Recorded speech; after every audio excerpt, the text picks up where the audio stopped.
Well, greetings and salutations, everybody. Welcome to my YouTube channel. My name is John Campea, and this is a companion video. What are companion videos? Well, I'm awfully glad that you asked. See, every day on the John Campea Show, Monday through Friday, we take the second half of the show to take your live comments and questions that you guys send in via the tip link. And just so you know, in case you're wondering about that, you can do that by simply going in the description of our videos and clicking on the tip link there, or you can enter it in manually at www.streamelements.com/movieblogtv/tip. You'll be getting your comment or question read on the John Campea Show or in a companion video like this one. And of course, you're supporting our channel as you do it. And all of us involved at the John Campea Show, thank you guys so very much for that support. So we always take the second half of the show to take those questions. However, we normally don't have enough time to get around to all the live comments and questions that get sent in. But if you sent in those questions and you supported our channel, I want to make sure you don't have to wait too awful long to get those questions answered. So we gather them up and we address them here on companion videos. So we've got a few questions to get caught up on. So let's not waste any time and dive into it. And by the way, I should just mention this. I'm recording this on, what day is it today? It's Monday. I'm recording this on Monday night. We of course did the John Campea Show earlier today, but then I drove out to LA, went to Hollywood, and went to watch Free Guy. My quick out of the theater reaction is up on the channel right now. The review embargo lifts on Thursday, so we'll do a more full review of Free Guy, the new Ryan Reynolds film, on Thursday's John Campea Show. But the quick reaction is up on YouTube right now, and you can go check that out there. Okay, without any further ado, let's get caught up on your questions, shall we? We're going to think started off here with Chuck the Mystery, who writes, one of two. I wanted to ask about financing for streaming projects. You and Rob have talked many times about how studios aren't just sitting on cash to make shows and movies. It is money that they have to borrow. So, without going into even greater debt as we know Netflix has been, where did all the money come from for an acquisition like Knives Out? Same for Amazon with Lord of the Rings. We are seeing unprecedented deals take place this year, but what is the infrastructure like in order to afford all of this? Well, first of all, I should point out here that I don't know all the exact inner workings of something like a Netflix. Now, we did do an episode of the John Campea Show, I'm going to guess about 4 or 5 months ago, where we did a Campea Classroom and we spent like 20 minutes breaking down the basic spreadsheet of Netflix. How many billions of dollars they spend on administration, how many billions of dollars they spend on other overhead, how many billions of dollars they spend on licensing agreements, how many billions of dollars they spend on production, what their revenue income is, what their debt balance is. And we did a whole big walkthrough on that. Now, Netflix and stuff like that work on a little bit of a different principle than, say, a traditional movie studio does. There is a reason why Netflix is multiple billions of dollars in debt. Now, what they do is they raise money by getting an investment and taking in money that they've got to then pay back. However, it takes them some time to pay a lot of that money back, as it is in the billions of dollars. And for the longest time, Netflix, as much money as they generate, they actually spend more money than they generate. But the thing is, they generate so much money that people don't mind giving them money. People don't mind letting Netflix go in debt to them because they know ultimately they are good for it, right? So what Netflix does is they take that store of cash that they have, most of it is debt purchasing, and they can use that money to license new content, or in the case of a Knives Out, put up $436 billion for the rights to Knives Out 2 and 3. It's huge amounts of money, but these are giant dollars that these places are dealing with. And I'm sure everyone is a little bit different. I'm sure Netflix operates a little bit differently than Amazon Prime does. I mean, Amazon is one of the wealthiest companies on the planet. I mean, they can buy and sell Netflix several times over. Same as with Apple TV Plus. I mean, Apple is the biggest the biggest company in the world. They can also buy Netflix and sell them 7 times over. And as I'm sure it's a little bit different with Disney Plus. So I'm sure everyone's a little bit different, but they do function a little bit differently than, say, your traditional movie studio does, which arranges for a movie to get made, then they arrange for finances or financing on a project-by-project basis. And that's one of the big key differences between like the movie studio model and like something like Netflix. Netflix doesn't go out and get financing and raise capital and go into debt on a project by project basis. They go into debt overall operational and then use that revenue that they have. They use that cash on hand, those assets on hand to then function. Whereas like a studio will then, secure $75 million in financing from some financial body to go ahead and make a certain movie, right? So it's a big differences. And I'm not going to sit here and pretend like I have a really clear understanding of the inner working of the new streaming models because, like I said, I think every one of these streaming companies operates a little bit differently. So from an absolute layman, that is the best way I know how to describe the difference there, Chuck. It's a great question, though, and I'm going to be curious to see how this whole model evolves as time goes on. All right, next up, we've got Crashing Coyote, who writes, one of two. So I just got out of seeing The Green Knight, and I'm still dying to see The Green Knight. Anyway, I am stunned. By far the most visually beautiful movie I have ever seen in a theater. Cinematography was phenomenal. It's a very slow burn that's all about man's journey, this terrifying quest for honor. Now, is that the last one? 2-2, which made me think of Avatar, since Dev Patel played Zuko. So Avatar, The Last Airbender, not James Cameron's Avatar. Okay, which made me think of Avatar since Dev Patel also plays Prince Zuko. I was either loving it or confused as fuck, yet I was engrossed the entire time. It's not for everyone. It's more art than entertainment, but I definitely need to see it again to fully grasp it. But wow. Yeah, listen, I have been chomping at the bit to go see this. I've simply just not had a chance. I simply have not had a chance to get out to go see it. I have been extremely busy, and then weekend, family commitments as well. We had a family birthday this week, and then I had to go to LA to see this early screening of Free Guy, and I just haven't had a chance. But you guys know I have been talking about The Green Knight for well over a year. I mean, well over a year. I've been really excited for this movie, so thank you so much for telling me you loved it. I can't wait to see it. I'm definitely going to probably see it before Wednesday. It's already Monday right now. By the end of the day, Wednesday, I have to go see it. I mean, I just have to. So anyway, that's my plan. Thanks for writing that in, Crashing. All right, next up. Jordan Hurd writes, I have a recommended show for you to watch. It's Wellington Paranormal. Is that the What We Do in the Shadows one? Anyway, on HBO Max, it's another spinoff from What We Do in the Shadows. I love how the officers are oblivious to the craziness that's occurring in the show. I think I watched, now I haven't watched it yet, which is really weird because I love not just What We Do in the Shadows, the movie. I freaking love the TV show. Absolutely love it. It's one of my favorite things on TV. Completely, absolutely, unreservedly, one of my absolute favorite things on TV. But I don't know why I haven't felt a lot of urge to watch Wellington Paranormal. I just haven't. So I think one of these times, Ann and I were running out of things to watch. Now, we still have a number of big things we need to get around to watching, but I think we'll probably, because Ann and I watch What We Do in the Shadows together, we might have to put that one on our list. Thanks for the recommendation on that one, Jordan. All right, next up, we got Casey McNatt, who writes, Hey, John, seeing that you saw Suicide Squad, I just got to know, did the Peacemaker character win you over on actually seeing his TV show? If you can't say that without spoiling anything, that's okay. So yeah, listen, I have been excited about Suicide Squad.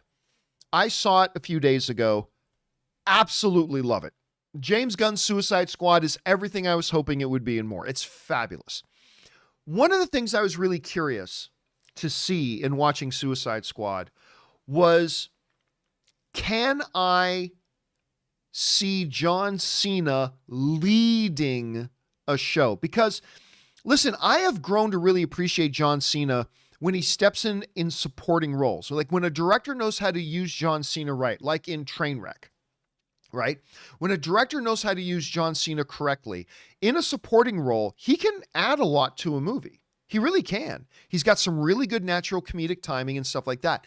However, he has simply, quite frankly, not been anywhere near the talent level yet. He hasn't developed himself enough yet to be a leading man. There was that comedy a couple of years ago called Blockers. Remember that one? It wasn't bad. It wasn't bad. And John Cena was not terrible in it, but it just really highlighted to me at the time that he's not ready to lead a property yet. He's not ready to be the guy to have all the weight on his considerably large shoulders, right? He can't be the focus of it. But that was a couple of years ago.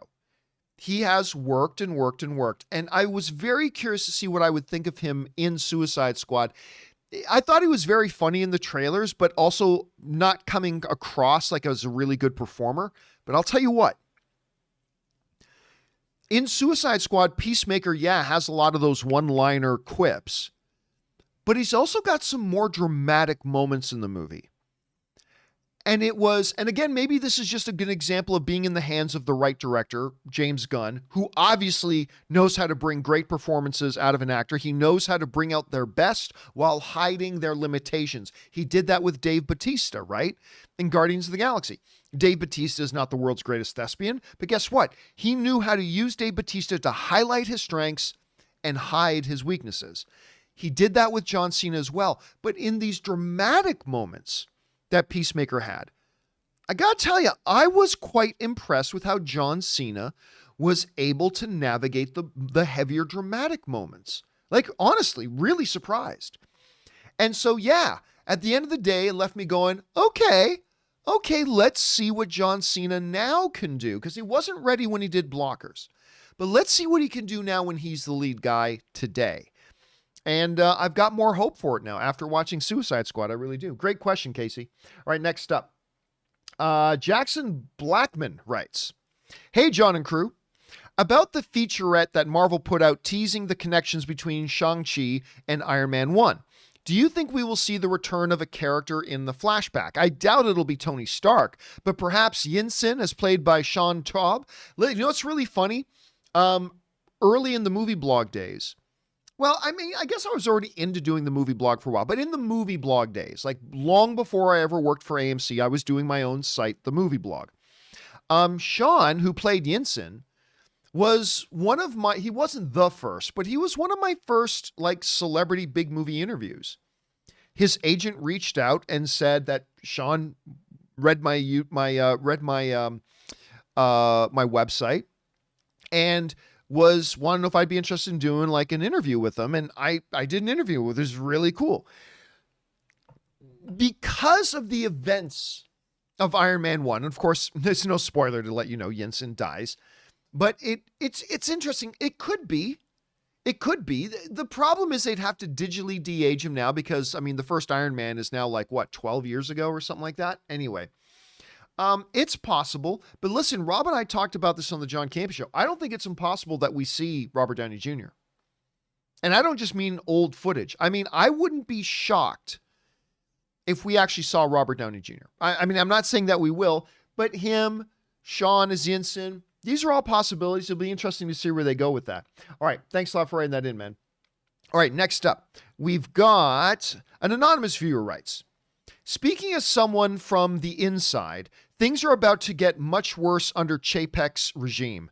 Rumored shift to project contracts for studio employees has all of the ex-LOBs. I have no idea what any of that means. I don't know what ex-LOBs are. Ready to jump ship." Look, I have personally, unfortunately, done a complete 180 on my outlook on Bob Chapek as the CEO of Disney. I was one of the guys when they announced that he was going to be the successor to Bob Iger, Big Papa Iger. I was one of the guys that said, this is going to be fine. This is going to be great. This is going to be great. He's a company man. He knows the inside of Disney. This is a good, I mean, I don't want Big Papa Iger to retire, but he has earned it. So Chapek's going to be great, everybody. Chapek's going to be great. I was one of those guys waving the Chapek flag, telling everybody he's going to do great. He's going to do great. Even though Chapek was formerly the heads of, Parks and Experiences, and a lot of the hardcore Disney Parks fans started writing into me immediately saying, "John, you do not know the dark times that lie ahead. Chapek is a disaster." And I'm like, come on, guys. It's going to be fine. It's going to be great. I have seen nothing but bad decision. I have heard nothing but turmoil inside the House of the Mouse. I have seen nothing but disgraceful conduct Like the way they responded to Scarlett Johansson's lawsuit with, outing how much they pay her and, trying to leverage, like shame her with using COVID as an excuse when they have very specifically profited from COVID.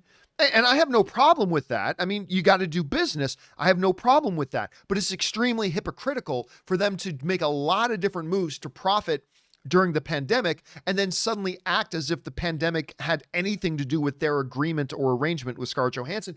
Anyway, the way they've handled their day and date premium plus release stuff on Disney Plus, the absolute, the inability to bring the rest of the company on board with his vision. There's apparently a lot of infighting going on over at Disney, I hear. And it's just, and he hasn't even been at the job for a full year. I don't think it's been a full year. Maybe if so, it's been a little bit over a year, but let's just basically call it roughly a year. He's only been in the job for about a year. And it already looks like the house is burning down. So, look, like a professional sports coach, 1 year is not enough time to evaluate whether this coach can come in and bring a winning culture to a team. You got to give him a couple of years. That being said, I would not be upset. As a fan of Disney, I would not be upset if we found out that the board of Disney removed Bob Chapek as the CEO tomorrow. I wouldn't be upset at all. They're not going to do that, but I would be quite okay if we find out that he did. Anyway, we'll see how it all goes, man. All right. Gas Station Gus writes, "Hey, John, why all the hate? I don't make good articles. Just kidding. Sending love from the UK." Of course, whenever I'm talking about anything that's not like a reputable trade, I often call it Gus's Movie Reviews. No, Gus's Gas Station Movie Reviews.fart is what I use. So he's obviously doing a play on that. Thanks for that, man. I appreciate that. That's funny. All right, next up. Grizzlies writes, more about Bob Chapek. The fallout from Bob Chapek running the show at Disney really is a dumpster fire. We know how much Pixar hates him. Listen, I used to refute that. When rumors started to come out about like a lot of people at Pixar very upset with the senior leadership, particularly Bob Chapek, I used to refute that, but I can't refute it anymore because I've been hearing personally some things that I won't share, but I've heard some personal things from people that directly contradict my doubts. When I always say, no, I'm sure everybody at Pixar is fine. No, they're not. Anyway, we know how much Pixar hates him. And now Kevin Feige / Marvel. I'm worried that it's going to be Bob Chapstick that ruins a new Sony Marvel deal, not Sony. Thoughts? Well, I've never thought that Sony was the problem. Even under Big Papa Iger, who I adore Bob Iger. But I've always thought that basically Sony has completely been in the right with their negotiations and dealings with Marvel. Everything, they're in the driver's seat. They're the ones who have the license. They're the ones who have the character. They owe Marvel nothing. They owe Disney nothing. And if Disney wants to use Spider-Man moving forward, they got to continue to dance to Sony's music. So I don't fault Bob Chapek for that.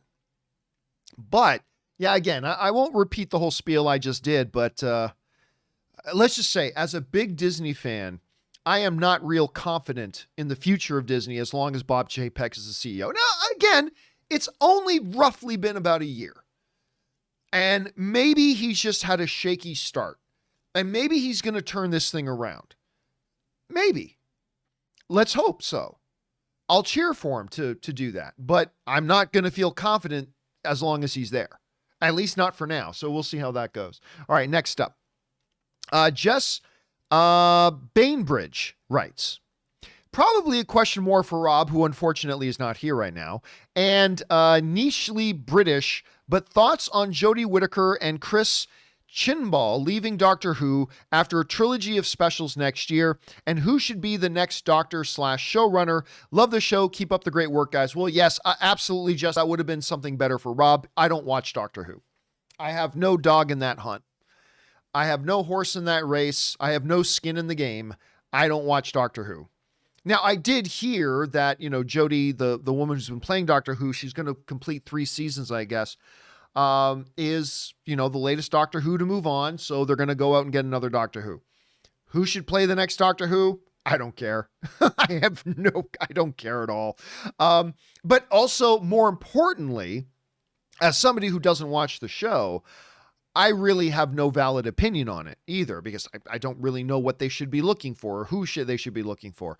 I just know this. I've never heard of any of the Doctor Who's.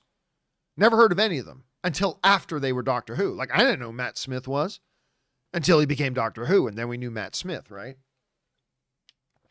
And now a lot of people only know him from The Crown. But yeah, so I have no idea. I have no idea, no guess. And it's unfortunate I can't even remember if Rob watches Doctor Who or not.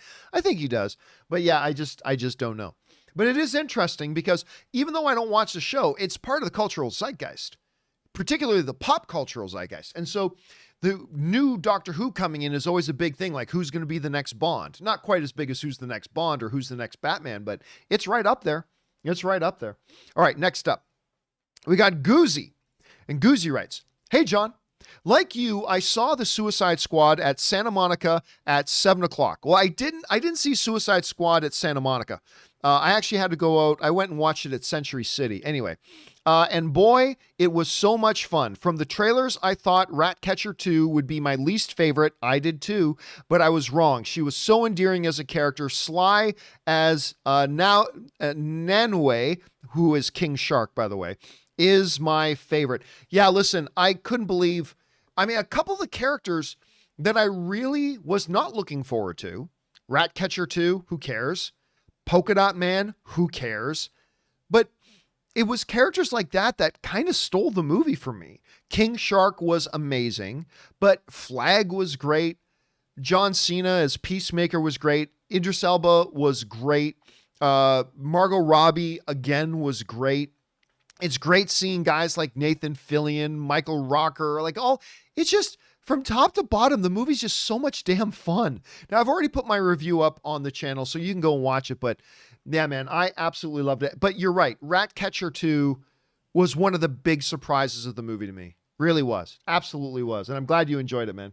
All right, next up, we got Josie, who writes, "Yesterday, I went to the Heels premiere in New York City. Heels is the new Stephen Amell wrestling show. They show first episode, and it was amazing. The cast is amazing. You don't have to be a wrestling fan to watch this. The ending of episode 1 is crazy. Are you going to watch it?" I am probably going to watch it only because it's Stephen Amell. I have a massive amount of respect for Stephen Amell, not just as an actor, but also and not just as a fellow good Canadian kid, but just as a really good dude. I'll always be, he could do some terrible things and I'll always be a big fan of him. He knew my wife, Ann, was a big, big fan.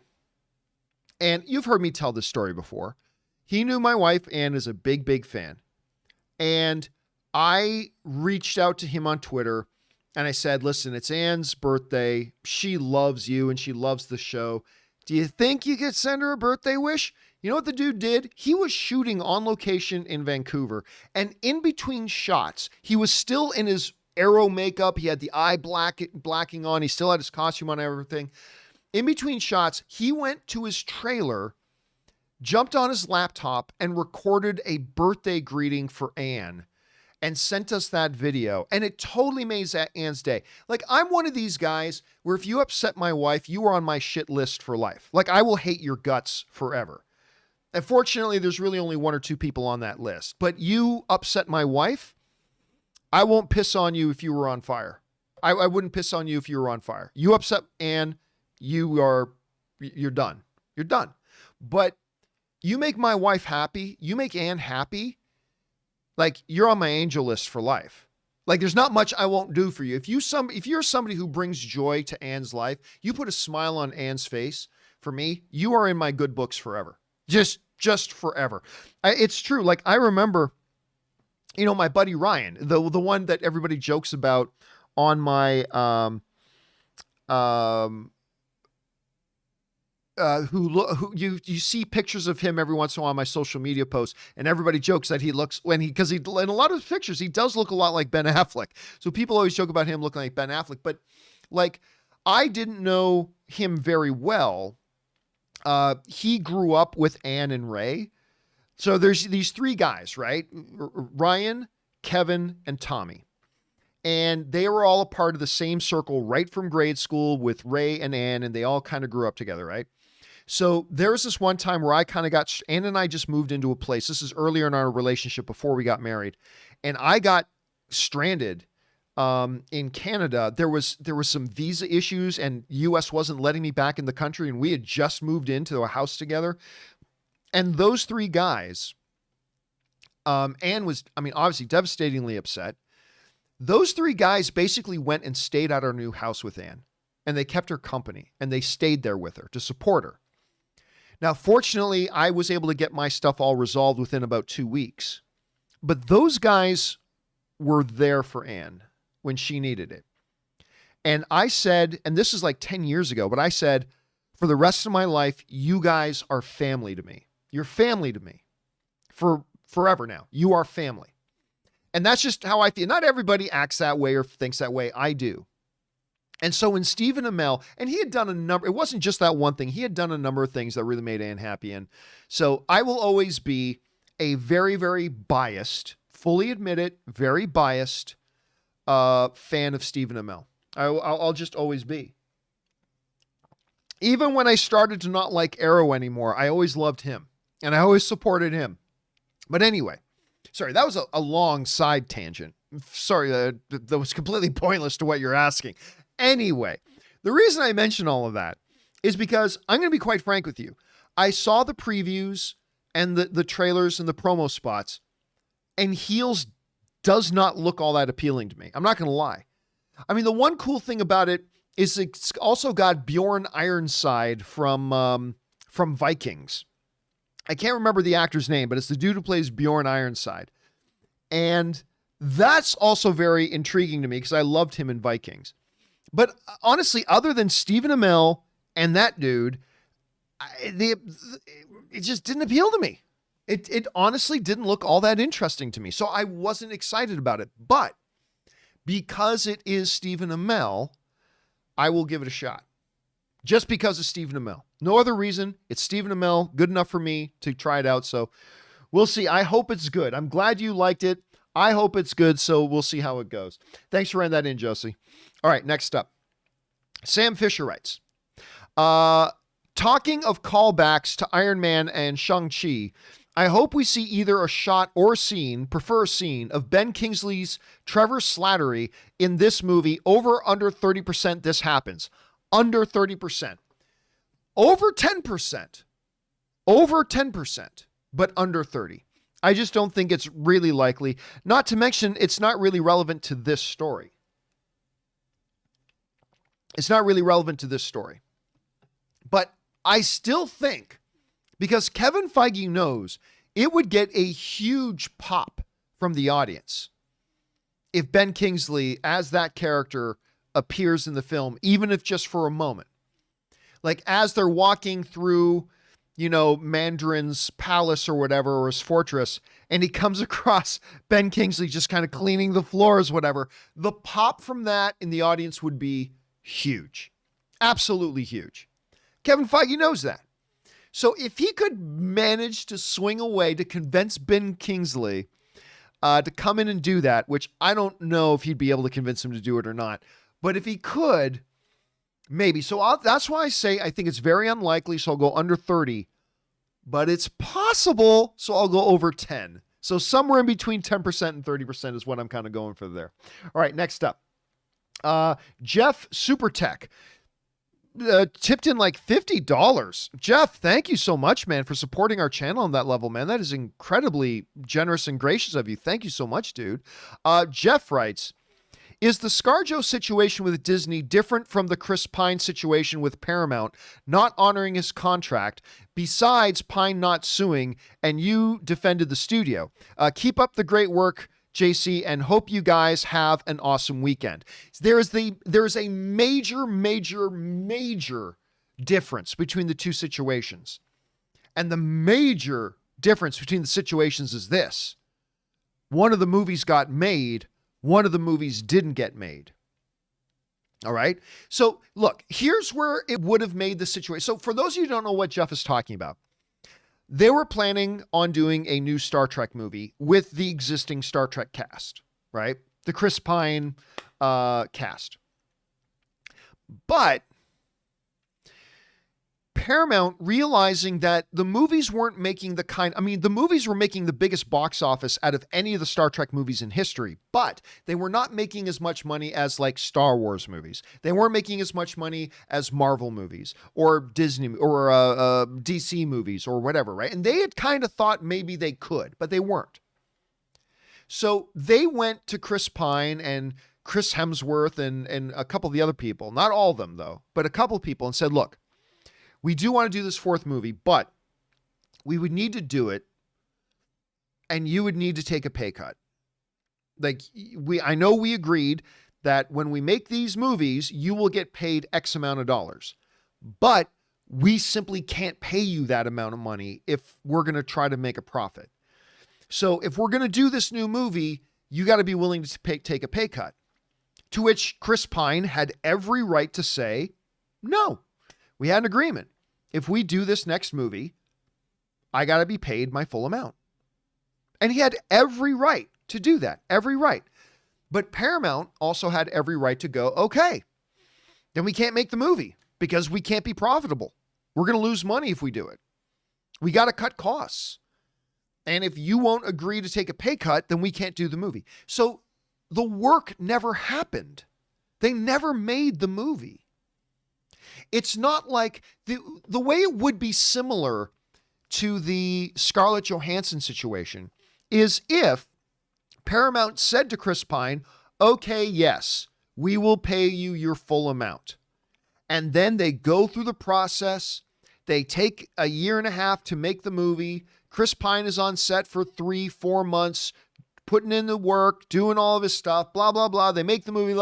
And then as the movie's about to come out in theaters, Paramount says, oh, by the way, Chris, we can't pay you what we agreed to pay you. What are you talking about? You agreed to pay me that amount of money, and so we went ahead and made the movie. Yeah, but now that we've got the movie, we don't want to pay you what we agreed to pay you. See, that would be different. But they never actually made the movie. And if they don't make the movie, they don't owe Chris Pine anything.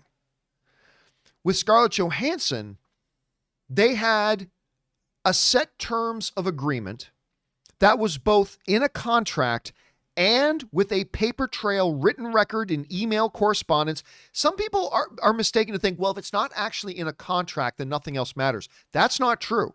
If there's a paper trail of communication where you make certain claims that other parties rely on your claims, and then you fail on your claims and other parties suffer as a result of their reliance on your claims, you are liable for that.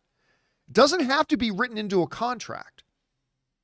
I mean, look, there's a whole discussion to be had with that too. But you see, Disney and Scarlett Johansson had an understanding going into making the movie, while making the movie, and once the movie was done. They had an understanding that this was going to be a theatrical movie, that my salary is going to be based on what it makes in theaters, and you guys changed your mind and decided to put it on Disney Plus day and date with theaters, which hurts the amount of money that I could make. I would have made more money had you stuck to the original plan that we entered into a covenant with you on. Because of that, it's a fundamentally different thing. Right? Here's another way to put it. I agreed to pay Mr. X $50 to make me a chair. He makes me a chair, and then I only give him $40. I make an agreement with Mr. Y to pay him $50 to make a chair, but then say, I cancel the order. Don't make the chair. We're cool. So Mr. Y never had to make the chair in the first place, and I never paid him. So they're not the same thing. They are two completely different scenarios.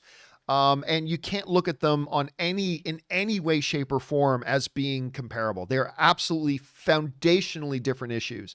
And I think that's important to point out. Anyway, Again, Jeff, thank you for sending in the question, and thank you so much for your support and supporting our channel at that level, man. I really do appreciate that. All right, let's move on here. Capri Grant writes, one of 6. Okay, buckle in, guys. John, I'm sorry, but I completely disagree with your assessment of certain aspects of this Scarlett versus Disney debacle, mainly on the COVID part of this. It is most definitely a factor here that should be considered. Oh, absolutely not, Capri. You're completely wrong about this. Isn't a subjective thing. You are wrong about that. You are absolutely wrong about that. Anyway, COVID. Let's talk facts. Black Widow was scheduled for a full theatrical release 3 times before July 9th date. Fact. COVID-19 is the reason Black Widow was pushed back several times. Fact. COVID-19 is the reason for weaker theater outings. Fact. So then Disney decides to put Black Widow on day and date release instead of pushing back their MCU lineup again. Fact. And yes, were there other reasons for it besides COVID? Of course, but you can't factually say that COVID played no part. Oh, we absolutely can, Capri, but we'll get to that in a second. Without COVID-19 in this pandemic era, we're not here talking about this today. John, it is one factor that leads directly to Disney's desire. Haha, you just used a great word. Desire. Disney's desire to try Premier Access. This doesn't absolve Disney's actions as alleged, but your 9/11 and lawnmower analogy doesn't fit this situation. It completely does. Even in principle, personally, after further considerations, I'm going to remain impartial to this. ScarJo has rights, but so does Disney. Where's your part 6? She alleges they're in breach of contract for X, Y, and Z, and Disney asserts her filings have no merit and X, Y, and Z. No merit and X, Y, and Z. It has to be settled on or tried in court, and a judge will decide. Until then, the only side that matters to me is consumers. All right, Capri, here's the thing. I appreciate you writing that in, but it's completely irrelevant. It is completely irrelevant. 100% irrelevant. And here's why. COVID has nothing to do. All you're making the argument for here, and I understand where you're coming from, but the only thing you're making an argument for is why Disney would want to move Black Widow to Disney Premium Plus with Premier Access. You just made the argument about why Disney would want to do that. That's fine. Nobody's arguing that.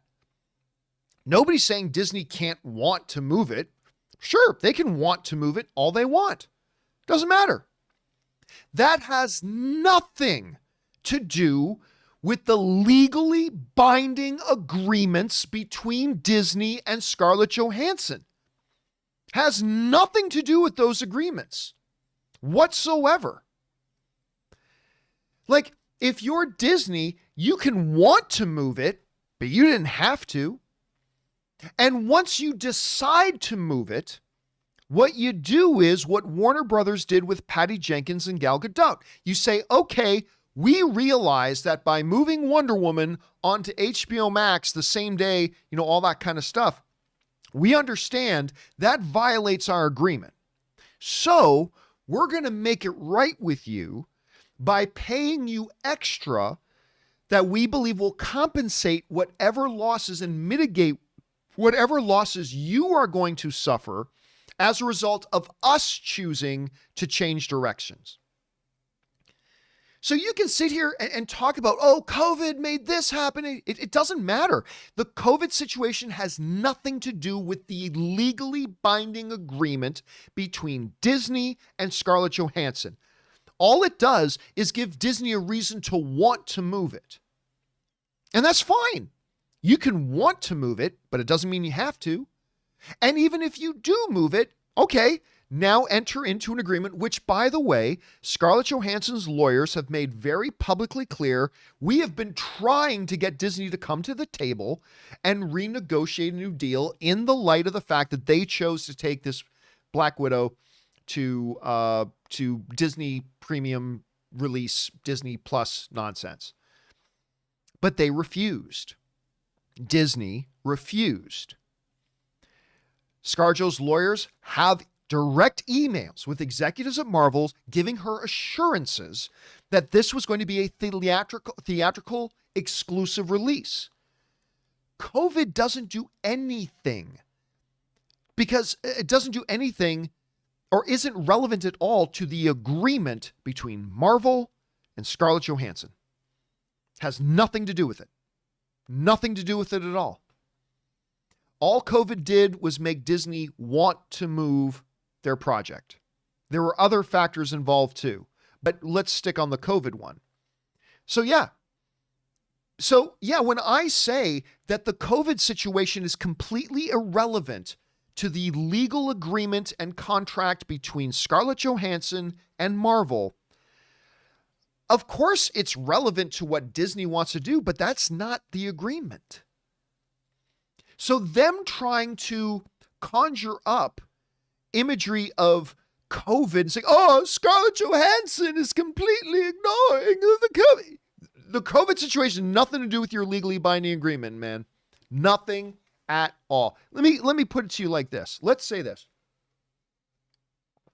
Let's say, trying to think of a good situation like this. Okay, so let's say you're a professional athlete and you've got a contract. So follow me here, okay? Follow me here. You're a professional athlete. Let's say you're a professional baseball player and you've got a contract with the New York Yankees. And the New York Yankees pay you $100 million a year, all right?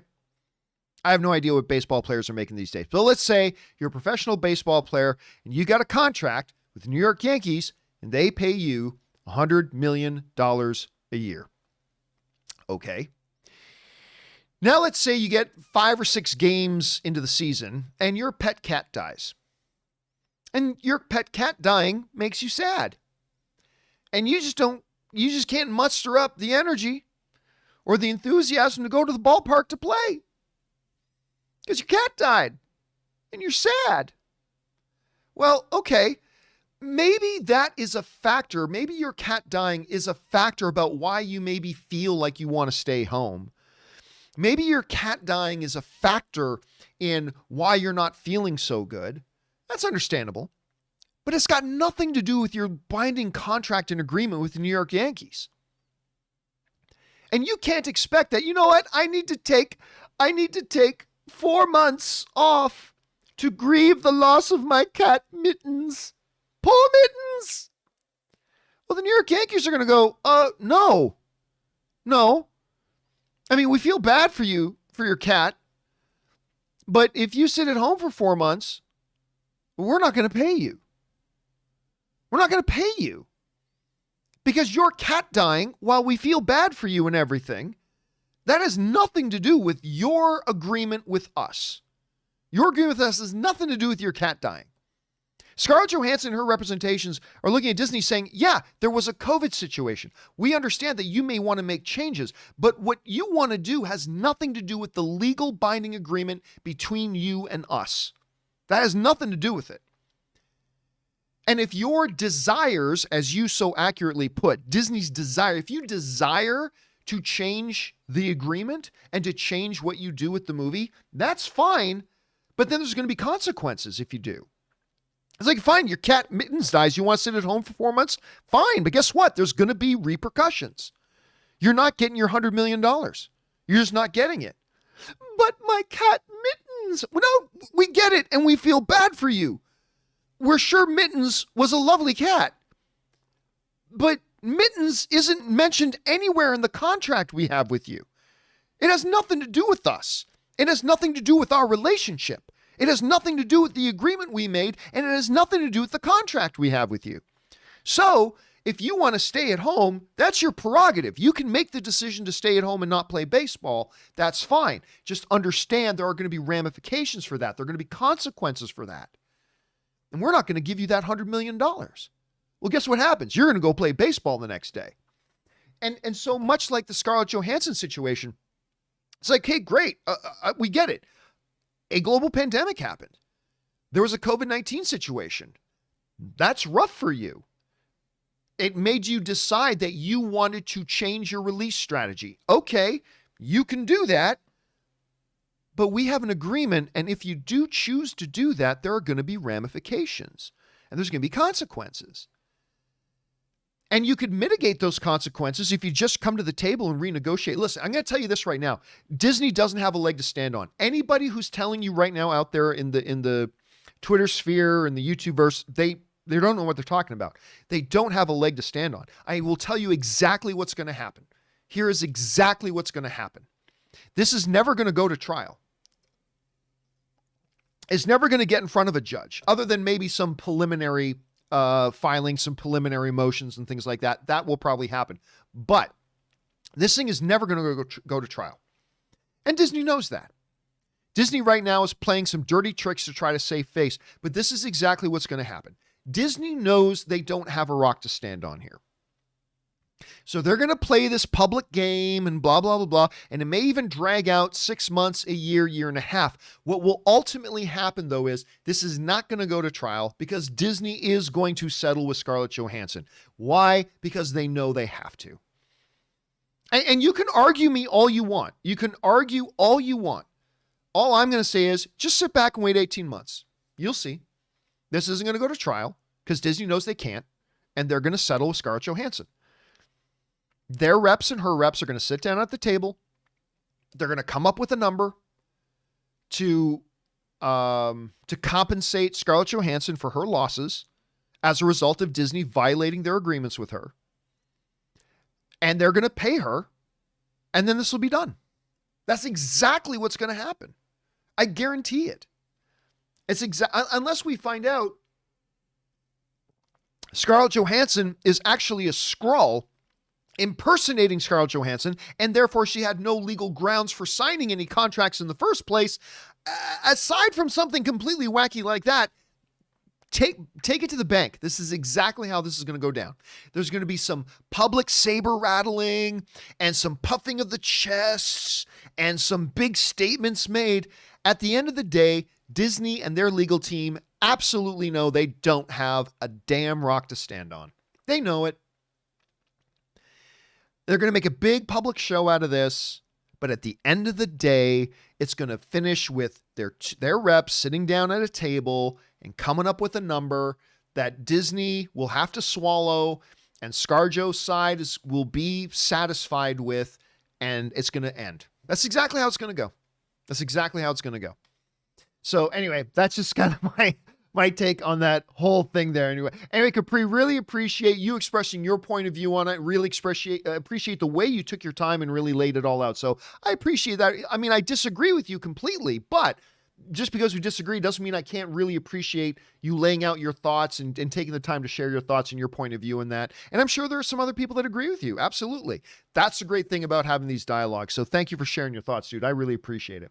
All right. Next up, we got maybe one name writes, one of two. Hey, John, I'm currently rewatching The Dark Crystal Age of Resistance. That was so good. I had some apprehension about how good that would turn out to be, but I ended up really liking it. Anyway, I'm currently rewatching The Dark Age, Age of Resistance, and goddamn did I forget how great this show is. I have to say the fact that this show was canceled after only one season has been my biggest grievance with Netflix so far. And it's just one of several great shows that Netflix has made that ended too soon. Another favorite of mine was Marco Polo that got canceled after just 2 seasons. Just wondering, what is one of your favorite shows that you feel ended too soon? Well, first of all, look, I was furious that Netflix canceled Dark Crystal, especially considering the level of excellence. But I get it. It's a business. You know, Netflix isn't there to lose money. And if they feel that the cost of a show is not justified by the number of people that tune in to watch it, then they pull the plug on it. I was really hoping that another network, I thought Disney would have been a great fit. I really did. I was really hoping another network would swoop in there like a hero on a steed and rescue it and, give it a season 2, but it never happened. For me, the one I talk about all the time is Awake. The show that ended for me way too soon. I loved that show. I keep forgetting the name of the guy. I feel stupid. I forget it. Awake, IMDb. But it's the guy who played Malfoy's dad. And then he was also the the captain on season 1 of Star Trek Discovery, but I got to see if I can find it. There it is, Awake. It was in 2012. And it's Jason Isaacs. That's the lead of it, Jason Isaacs. So the basic, you guys, some of you, probably most of you have heard me talk about this before, but those of you who haven't. So basically, you see this poster, right? The dad in the middle, that's Jason Isaacs. He's a cop. And then you see his wife and his son in the picture, right? What happens is the three of them are in a car accident. And Jason Isaacs and his wife survive, but their son dies in the car accident, right? Filled with grief and pain, they go to sleep that night. But when Jason Isaac wakes up in the morning, he's in a reality where his son survived, but his wife died. Remember, in his crash, him and his wife survived, but his son died. When he wakes up the next morning, he's in a reality where him and his son survived, but his wife died. Then he goes back to sleep. Then that night he falls asleep. And when he wakes up, he's back in the first reality where his son died and his wife survived. And every time he goes to sleep, when he wakes up, he's in the other reality. So he's bouncing back and forth between these two realities, one where his wife died, one where his son died, right? And he starts to navigate this and use it to his advantage in solving crimes, but also trying to figure out what is causing this. And I was completely enthralled with this show. And then when it got to the end of season 1 ends on a cliffhanger where he is literally walking through a door where he's going to finally get some answers as to how is this happening to me, and the season ends. And then we found out the show got canceled. And that's the one for me, maybe one name. That is the one for me that to this day really stands out. Like really, really, really stands out to me as the one I really wish they would come back with. But yeah, there's that. Anyway, guys, listen. There are still a couple more questions to go, like from Ian, Burke, Min Tran, come on, Mark, don't be stingy, and a couple of others. Do not worry. We will pick up right where we're leaving off here when we start the John Campea Show tomorrow. So come on back and join us for then. So if you've sent in a question we didn't get around to yet, hopefully we'll get around to it on tomorrow's show. We'll pick right up where we left off.